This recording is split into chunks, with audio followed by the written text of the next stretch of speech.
जादुई गधा की कहानी। एक बार बादशाह अकबर ने बेगम साहिबा के जन्मदिन के अवसर पर उन्हें एक बेशकीमती हार दिया। बादशाह अकबर का उपहार होने के कारण बेगम साहिबा को वह हार अति प्रिय था। उन्होंने उसे बहुत संभाल कर एक संदूक में रखा था। एक दिन श्रृंगार करते समय जब हार निकालने के लिए बेगम साहिबा ने संदूक खोला तो उन्होंने वह नदारत पाया। घबराते हुए वो फौरन अकबर के पास पहुंची और उन्हें अपना बेशकीमती हार खो जाने की जानकारी थी। अकबर ने उन्हें वह हार कक्ष में अच्छी तरह ढूंढने को कहा, लेकिन वह हार नहीं मिला। अब अकबर और बेगम साहिबा को यकीन हो गया कि हो न हो उस शाही हार की चोरी हो गई है।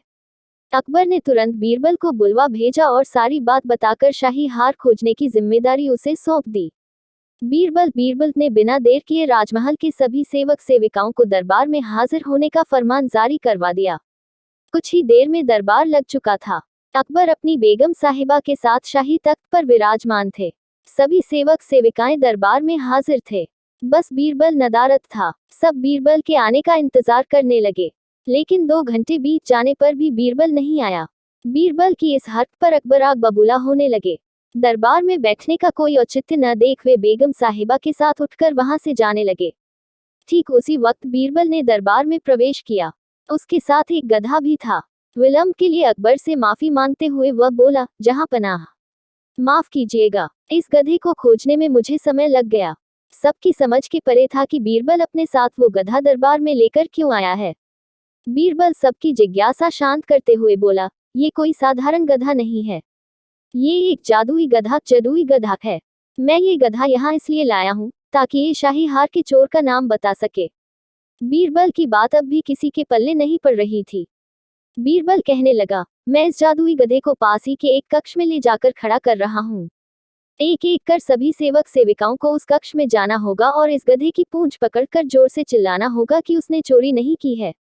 ध्यान रहे आप सबकी आवाज बाहर सुनाई पड़नी चाहिए। अंत में ये गधा बताएगा कि चोर कौन है। बीरबल गधे को दरबार से लगे एक कक्ष में छोड़ आया और कतार बनाकर सभी सेवक सेविका उस कक्ष में जाने लगे।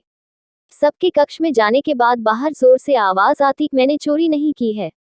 जब सारे सेवक सेविकाओं ने ऐसा कर लिया तो बीरबल गधे को बाहर ले आया। अब सबकी निगाहें गधे पर थी, लेकिन गधे को एक ओर खड़ा कर बीरबल एक विचित्र हरकत करने लगा। वह सभी सेवक सेविकाओं के पास जाकर उनसे हाथ आगे करने को कहता और उसे सूंघता। बादशाह अकबर और बेगम सहित सभी हैरान थे कि आखिर बीरबल ये कर क्या रहा है।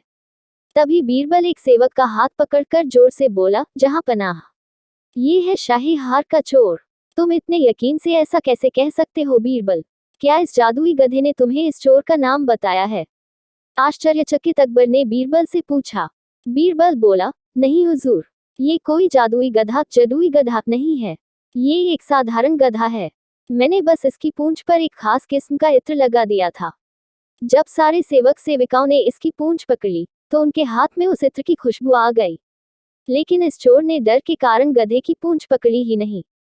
वह कक्ष में जाकर बस जोर से चिल्लाकर बाहर आ गया, इसलिए इसके हाथ में उस इत्र की खुशबू नहीं आ पाई। इससे सिद्ध होता है कि यही चोर है। उस चोर को दबिश देकर शाही हार बरामद कर लिया गया और उसे कठोर सजा सुनाई गई।